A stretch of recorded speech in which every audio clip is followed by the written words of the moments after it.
جی السلام علیکم بچوں، کیا حال ہے آپ کا؟ امید آپ خیریت سے ہوں گے۔ ہم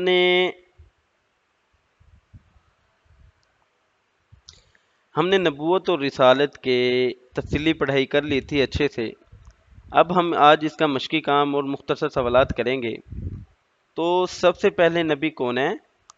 سب سے پہلے نبی جو دنیا میں آئے تھے وہ کون ہے؟ حضرت آدم علیہ السلام۔ سب سے پہلے نبی حضرت آدم علیہ السلام۔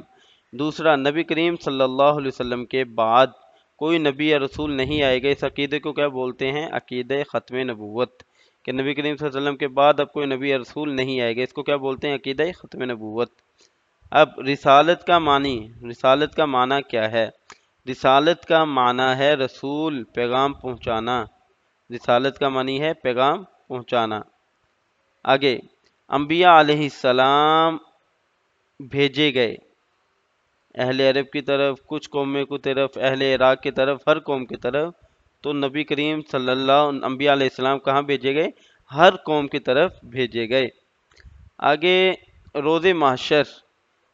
روز محشر جن کی سفارش پر حساب کتاب کا آغاز ہوگا وہ کون ہیں؟ حضرت محمد مصطفیٰ صلی اللہ علیہ وسلم۔ اچھا، آگے اس کے فلنگ دا بلینک کیا ہے کہ تمام رسول اللہ تعالیٰ کے انتہائی پسندیدہ انسان تھے۔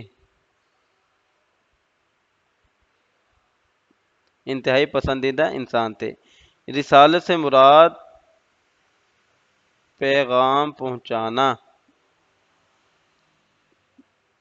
پیغام ہے۔ رسالت سے مراد پیغام پہنچانا ہے۔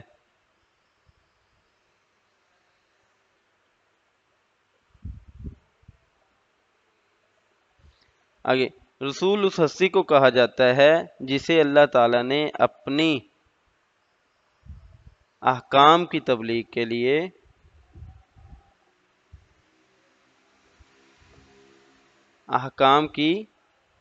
کے لیے اپنی مخلوق کی طرف بھیجا ہو۔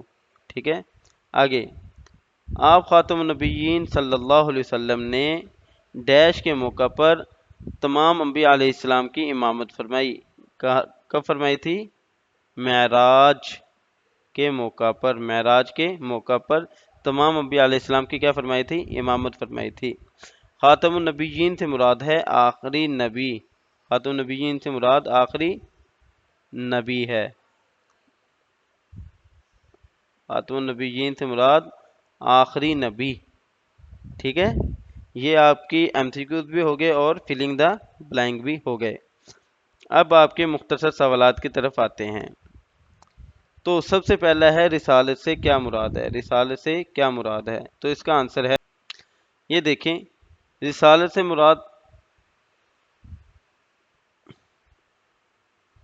سے مراد ہے پیغام پہنچانا۔ رسول کا معنی پیغام پہنچانے والا۔ ٹھیک ہے، رسول اس پاکیزہ ہستی کو کہتے ہیں جسے اللہ تعالیٰ نے اپنا پیغام لوگوں تک پہنچانے کے لیے چنا ہو۔ یہ آپ کا رسالت سے مراد سے لے کر چنا ہو، یہ آپ کا فرسٹ شاٹ ہے، پہلا مختصر سوال ہے۔ اس کو اپنی کتاب پر مارک کر کے نوٹ بک پر لکھ کر یاد کرنا ہے۔ ٹھیک ہے، پہلے اپنی کتاب پر مارک کریں، نوٹ بک پہ لکھ کر اس کو کیا کریں؟ اچھے سے یاد کریں۔ آپ کا دوسرا مختصر سوال ہے، مقام محمود سے کیا مراد ہے؟ مقام محمود سے کیا مراد ہے؟ تو اس کا آنسر یہ دیکھیں، مقام محمود یہ والا۔ ٹھیک ہے، لیکن آپ نے مقام محمود کا معنی یہاں سے شروع کرنا ہے۔ ٹھیک ہے، مقام محمود کا معنی ساری انسانیت میں سے سب سے بڑھ کر تعریف کا مقام۔ مقام محمود سب سے مستند مفہوم یہ ہے کہ نبی کریم صلی اللہ علیہ وسلم کو ساری انسانیت کی شفاعت کا منصب عطا کیا جائے گا۔ محشر کے روز، قیامت کے دن آپ کو ساری انسانیت کی شفاعت کا منصب کیا کیا جائے گا؟ عطا کیا جائے گا۔ یہ آپ کے دوسرے مختصر سوال کا جواب ہے۔ اس کو بھی اپنی کاپی پہ لکھ کر اچھے سے یاد کریں۔ آپ کا تیسرا، تمام نبیوں میں مشترک کوئی سی دو صفات تحریر کریں۔ تمام نبیوں میں مشترک کوئی سی دو صفات تحریر کریں۔ تو اس کا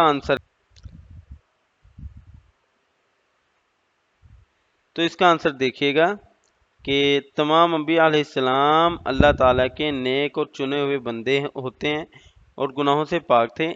اسے عقید اسمت علیہ السلام کہتے ہیں، ٹھیک ہے۔ دوسرا، تمام رسول اللہ کے انتہائی پسندیدہ انسان تھے، تمام انبیاء علیہ السلام اللہ کے نیک اور چنے ہوئے بندے تھے، یہاں سے لے کر تمام رسول اللہ تعالیٰ کے انتہائی پسندیدہ انسان تھے۔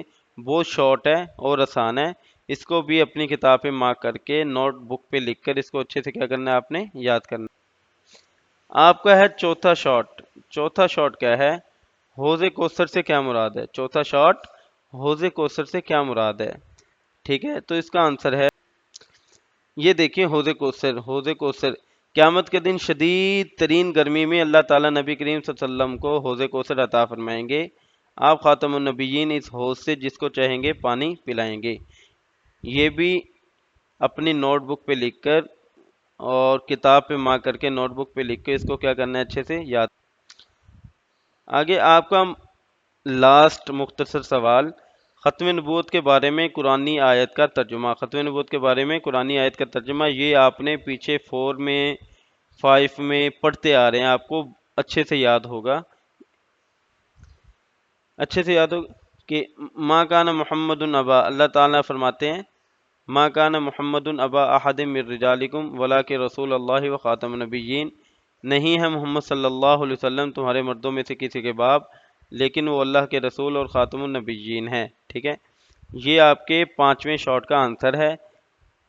آیت کو آپ نے یاد نہیں کرنا، ٹھیک ہے، سورۃ الاحزاب کی آیت ہے، آیت کو آپ نے بالکل بھی یاد نہیں کرنا، ترجمہ اچھے سے یاد کرنا ہے، آیت یاد نہیں کرنی، ترجمہ اچھے سے یاد کرنا ہے۔ نوٹ بک پہ بھی آپ نے صرف ترجمہ لکھنا ہے، آیت نہیں لکھنی، ٹھیک ہے۔